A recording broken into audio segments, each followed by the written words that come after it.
Tonight, people deserve more information. As the Home Office plans to house 300 asylum seekers at an Inverness army base, local politicians say people living nearby are concerned. Also tonight, a quarter of businesses across Aberdeen and Aberdeenshire say they've cut jobs in the past 3 months. Some of the fittest and strongest athletes in the world are back in Aberdeen. The competition sees CrossFit, strongman and strongwomen competitors take part. And as rugby's autumn internationals get underway, Scotland make their final preparations for their Murrayfield clash with the USA. I'm Andrea Breimer. This is the STV News at 6, live from Aberdeen.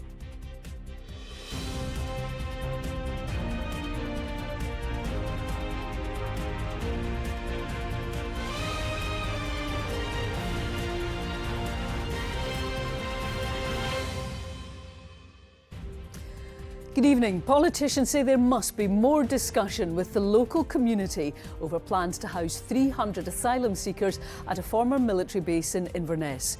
They say residents living close to the Cameron barracks deserve more information on the UK government proposal, with the men due to move into the camp in early December. Here's Nicola McCally. Military base Cameron Barracks dates back more than 140 years. In recent times, it's played host to Afghan families as a place of refuge after evacuation. Next month, around 300 male asylum seekers are due to be rehomed here. Highland Council says it had no prior warning and has raised concerns about what it calls community cohesion. Today, local MSP Edward Mountain says he'll be writing to the government for better clarity on how the plans will impact the area. The UK government could be honest to the people of the Highlands and say, there are going to be burdens, we're going to help you with that, we're going to invest more in NHS Highland, we're going to invest in dentistry and GPs, and at the end of this 12-month period we will hand these barracks back to the people of Inverness and the Highland Council so we can end up with the housing we need. That's the kind of positives that I want to negotiate with the Highland Council. The barracks will need more than £1 million of work to refurbish buildings before the planned move. Inverness councillor Isabel Mackenzie says it's not been handled well. Cameron Barracks may be vacant at the moment, but it is used. It's an active armed forces place, and I know it gets used intermittently.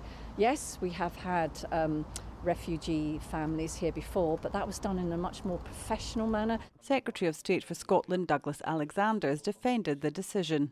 We've got a legal responsibility while applications are being processed to provide accommodation.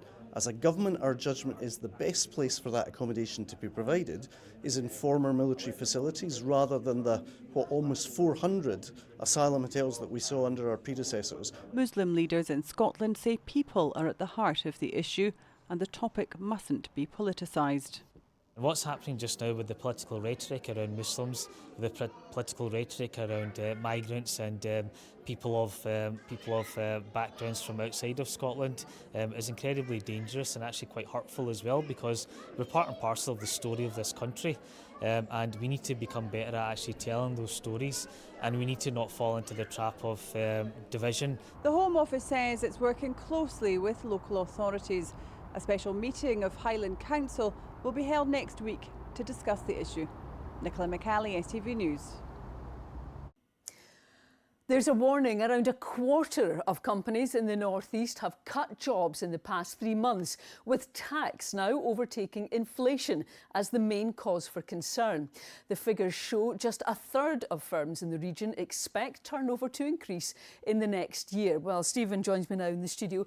More worrying figures, and of course at a time when, well, we've got the budget next month, don't we? Yes, and we've spoken an awful lot about the budget in recent days, and for a good reason, because many people in the energy sector, but also business more generally, are looking at the budget to see what changes could be brought forward to try and help boost growth. Now, this survey from Aberdeen and Grampian Chamber of Commerce shows that 25% of firms in the North East have cut jobs in the past 3 months. Of the 137 firms who were surveyed, 77% now say that tax, and often the windfall tax, is their main concern at the moment. It also shows nearly half expect profitability to worsen in the next year. So, of course, we've had calls for the Chancellor to at least reform the windfall tax, if not to scrap it altogether. And the Chamber now say that this is impacting far beyond just the energy sector. people that are dependent on the energy sector are seeing their business limited, and they're having to make cuts because of the lack of confidence and the lack of certainty and the lack of activity in the North Sea because of the current tax and licensing regime. So yet again, we ask the Chancellor, we ask the government, look at the data, look at the evidence. You are strangling one of the biggest assets that the UK has to grow the economy. End the windfall tax now. And this has been backed up today by the Port of Aberdeen. They're saying that they're seeing a real decline in activity. Yeah, the port is a good indication of what's going on in the energy sector, and they say that so far this year they've seen a 10% decline in oil and gas activity. But if you just take the summer months, and this is quite concerning for them, there's been a 25% decline in oil and gas activity. Now, what the boss of the port says is that the work in renewables is not increasing at a fast enough pace to outstrip the decline that's happening in oil and gas.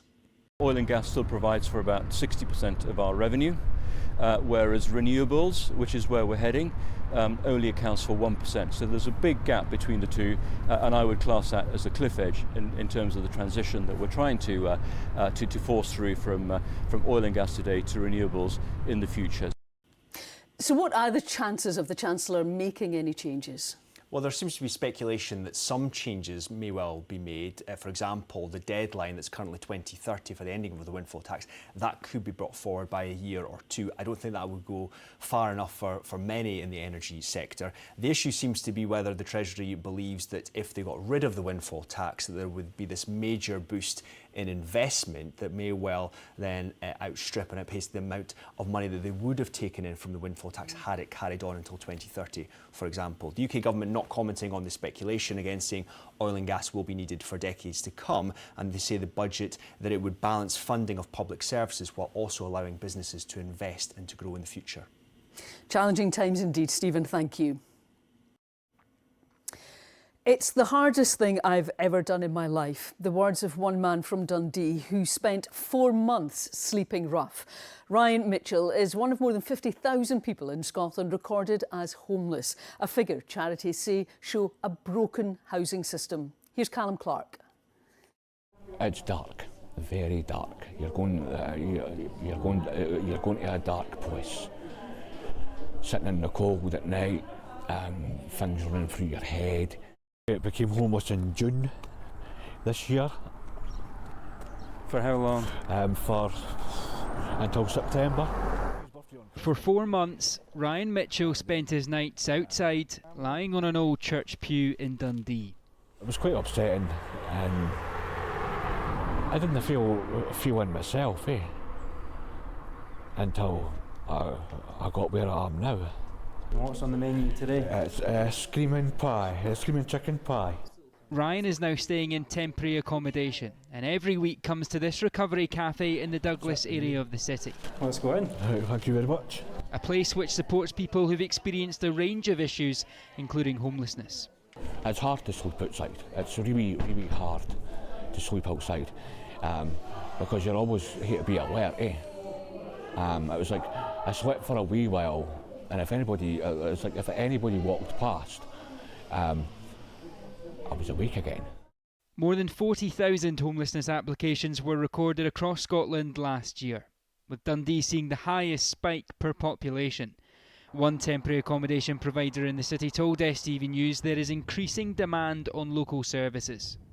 We're seeing the number of referrals that we receive increase. We've got more turnover, so we tend to have people stay with us for 3 or 4 months at a time. And as soon as a unit becomes available, we're getting a referral within hours.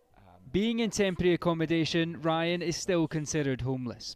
He says he's now in a much more positive place, but his time sleeping rough has taken its toll. I felt like I was awake 24/7. Has it changed you? It has. It really has changed us. In what way? It's like, how can I put it? It's like I'm not myself. I've not got any comforts like a house or anything. It's the hardest thing I've ever done in my entire life.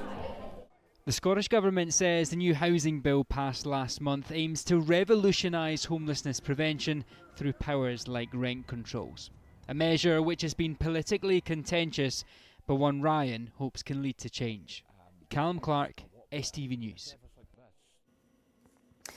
The process of removing the royal titles from Andrew Mountbatten Windsor is underway. His role as the Duke of York no longer exists, along with his Earl of Inverness title. The King's brother continues to deny allegations he had sex with a teenage girl trafficked by the convicted paedophile Jeffrey Epstein. I think the allegations that have been made against Prince Andrew are of the utmost seriousness, and it's absolutely right that the authorities look into them with the level of detail that's required. I was on a TV show last night with Virginia Giuffre's family, her friends, who were speaking very passionately and powerfully about what had happened to her, and if there is further action that needs to be taken, then I'm sure the authorities will do just that. A teenager is to stand trial charged with the murder of a man at a flat in Dundee. 36-year-old Alistair Lamb died at Ninewells Hospital following the alleged incident on Balloony Terrace in April. 18-year-old Lennon Hathaway, who was 17 at the time, is accused of repeatedly striking him with a knife. Hathaway denies the charges. Trial has been set at the High Court in Edinburgh for September next year. An investigation is underway involving forensic officers following an incident in Dundee. Emergency services were called to reports of a dwelling fire on Byron Street around 7:10 this morning. The fire service sent 2 appliances before leaving 90 minutes later.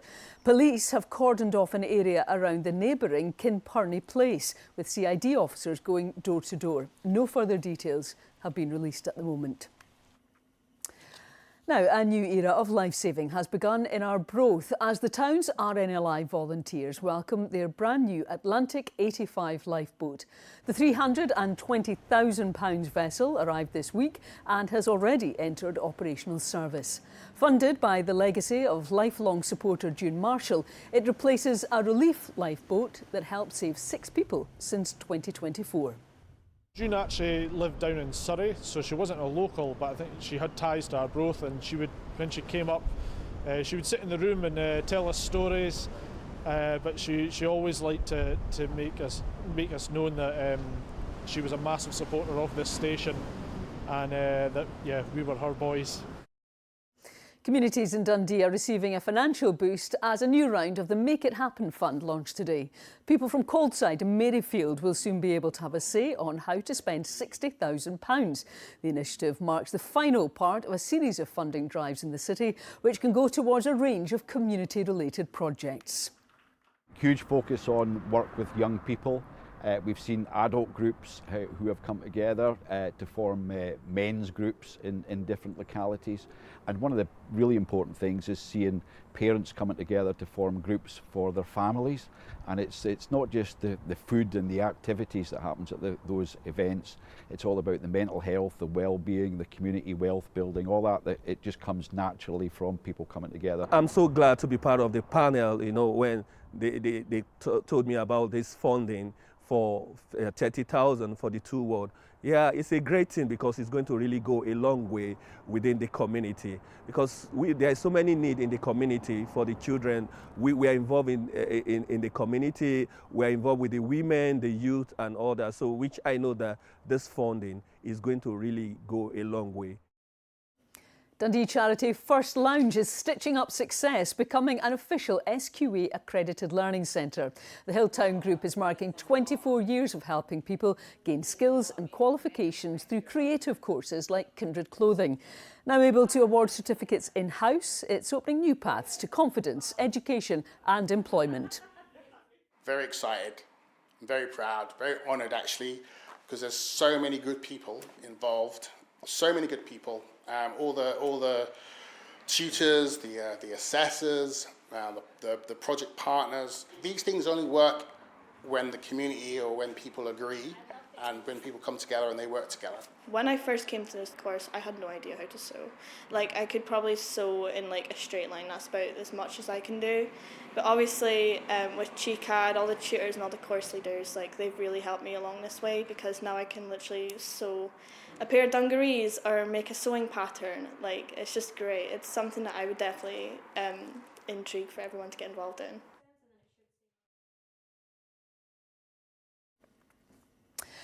Some of the fittest and strongest athletes in the world are back in Aberdeen this weekend as the Rogue Invitational returns to the city for the second year running. It sees CrossFit, strongman and strongwomen competitors vie to win their share of more than £1 million. Here's Oliver Wright. It's back. The 2025 Rogue Invitational has landed in Aberdeen for the second year in a row. The competition sees athletes compete in events across the weekend, all in the hopes of getting their hands on the top prize of over £160,000. But it's not just the competitors who are getting their hands on some serious cash. Last year's event saw the local economy benefit by almost £4 million, and the fitness industry in the city is also seeing the boost, with a brand new gym opening its doors. COVID stopped our plans for a good few years. And then since then, we've been on the lookout for a new space. And I found this space, it's been over a year since I first stepped foot into this building. Knowing the amount of numbers that came through to the gym last year, we've been able to predict how many numbers are going to come again this year, open up classes, know that the space is going to be fully utilised, and having a bigger space is going to allow us to accommodate more people to help them train this week.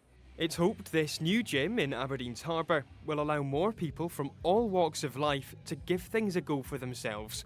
And while the athletes on the competition floor might be achieving incredible feats of strength and fitness, the coaches here are keen to stress that anyone can take it up. CrossFit is actually for anyone, because you can look it up very quickly and just be like, oh, I need to get fit before I start that, or I'll never be able to do these things. But really, it's the complete opposite. And this class is designed to help anyone get into fitness. It's not about picking up the weights. It's not about that for them. It's doing it to enable them to, carry their own luggage around the airport and make sure they can carry the shopping up and down the stairs and just generally feel comfortable moving. In this Fit for Life session, participants learn how to move safely and can adapt the exercises to suit their own needs. For regulars, it's an important part of their routine. A little while ago, I had a really bad case of vertigo and I was taken into hospital, and the consultants were really pleased with what I could do, with my movements, and if I don't come for whatever reason, I've got a knee injury, it really stiffens up straight away. This weekend marks one of the biggest events on the CrossFit calendar, and it's hoped that seeing the best of the best will inspire more everyday athletes to pick up a barbell themselves. Oliver Wright, STV News. I'm exhausted watching that. Chris gave up his space to be here tonight to bring you the sport. Make it count. Gutted.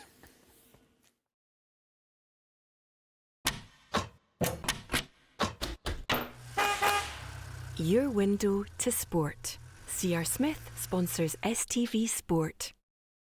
A very good evening to you. Well, Dundee manager Stephen Presley says his players will require an elite performance if they're to have a chance of shocking the Premiership leaders' Hearts at Tynecastle tomorrow. But the former Hearts captain knows the Dark Blues can draw on their recent fine displays against Celtic and Rangers this season as they prepare to get back to winning ways following that controversial defeat at Falkirk. So, who were the last side to beat high-flying Hearts at Tynecastle? Yep, you're right. Dundee went there fighting for their Premiership lives last season and stunned the Tynecastle crowd into silence with a fabulous Simon Murray goal.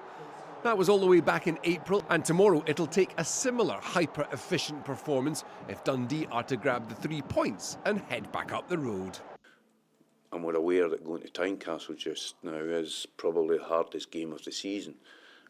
So winning there is equally going to take an elite level performance and a little bit of luck. You always need luck on these sort of days, so we need that. If we get that, then we've got a chance. If we don't, then it's going to be a long afternoon. The admission by SFA's referee boss Willie Collum that Dundee should have been awarded a penalty, which would have given them a potential 2-0 lead at Falkirk last week, may change little in terms of the Premiership now. But the felt frustration is another motivator heading into tomorrow's big game. And yet when we're winning 1-0, we had a penalty decision that, that's been confirmed by Willie Collum that was a penalty.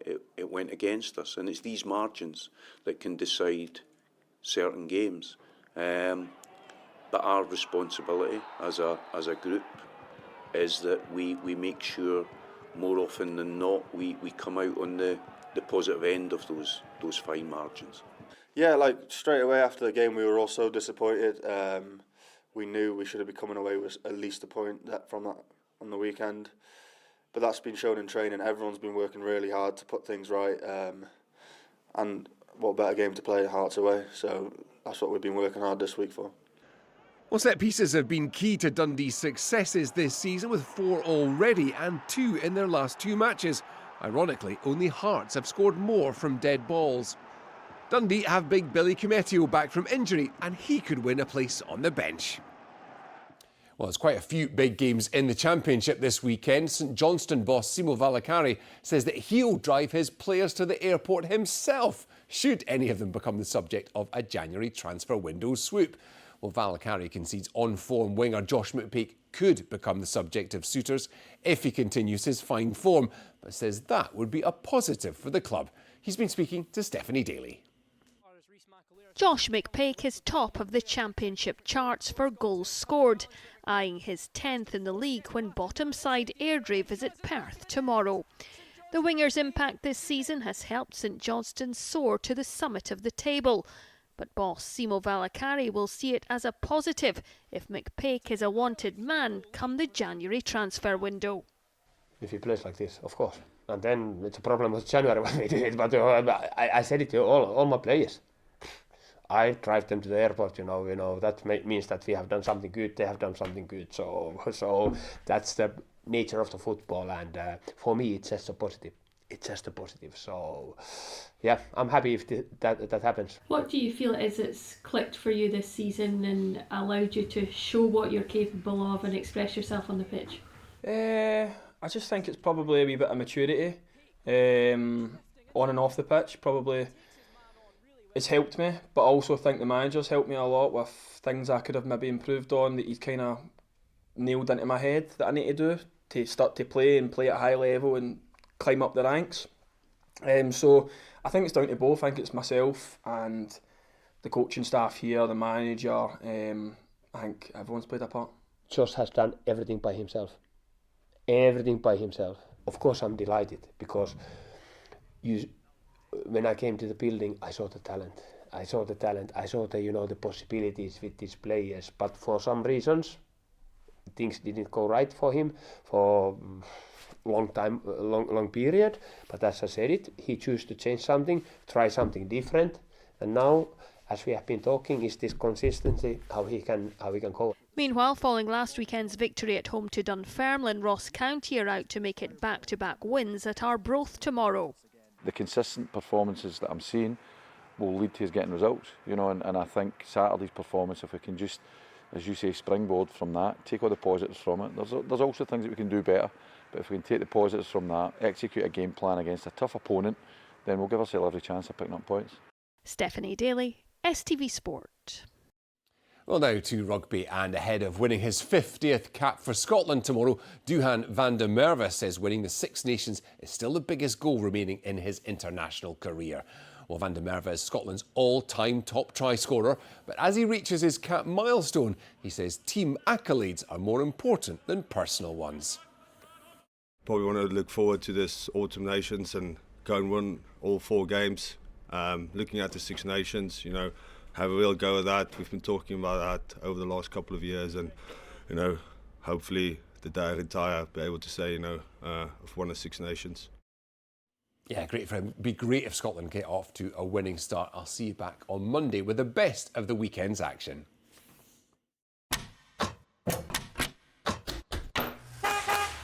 Your window to sport. C.R. Smith sponsors STV Sport. Well, that takes us now to the weekend weather forecast. Sean, there's a lot going on this weekend. Of course, we've got Halloween and probably a few fireworks displays as well.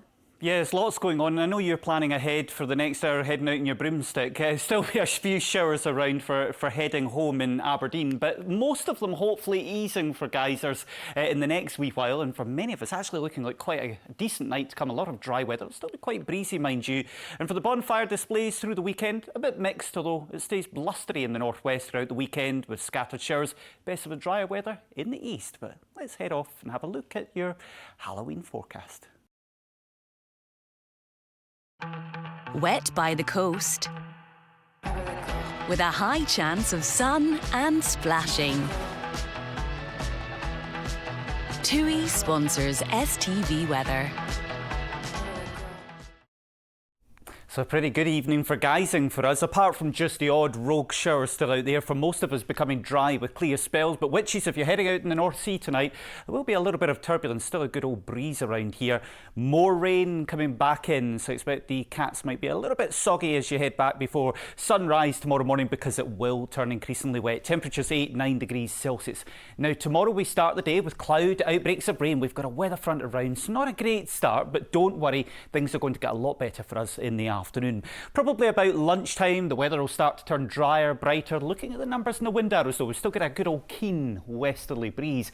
So wet start to the day, and then the weather should turn a little bit better. However, we'll still hang on to a few scattered showers as we head a wee bit further west. Around Kinross and parts of Perthshire, still a few scattered showers around. I popped a wee heavy one here and there, probably around Loch Tay, but generally for most of us, as we head to Perth eastwards, we've got plenty of dry, sunny weather, especially across Fife, Dundee and Angus. Plenty of blue skies to end the afternoon. I've kept the little wind arrows in there. We're still going to hang on to a keen breeze around the Fife and the Angus coast, so feeling quite cool in that wind. Good news for us on Sunday. Yes, it's still quite breezy, but there should be a lot of dry and bright weather, but staying blustery in the northwest, and that's where most of the showers will be too. Bye-bye. TUI sponsors STV Weather.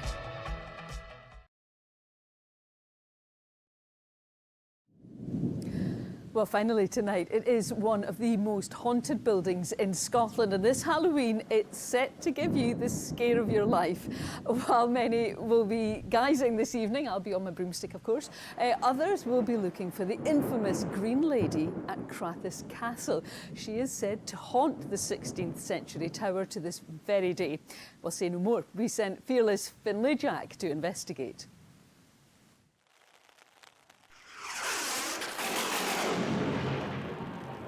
Welcome to Crathes Castle, one of the most haunted properties in Scotland. I only have one rule. Whatever you do, please don't scream.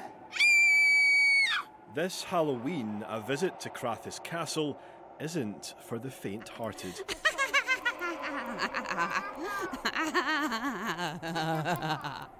This part of Scotland is infamous for its 16th century witch trials. I do now call this court into session. Bring her forth. Bring forth the witch.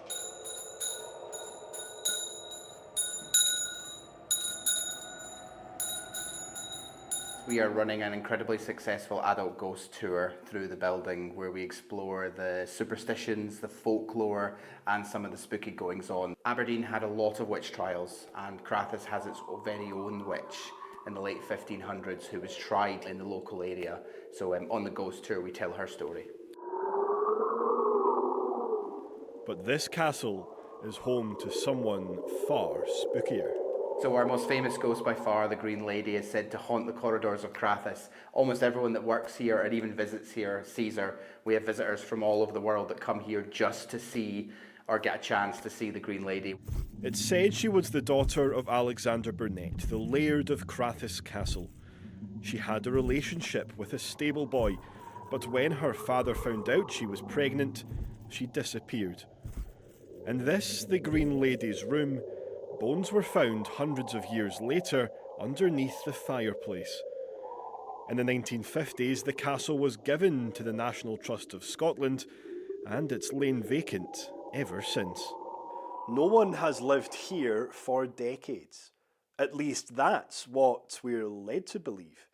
Because in the dead of night, as light turns to dark, you're never alone in Crathes Castle.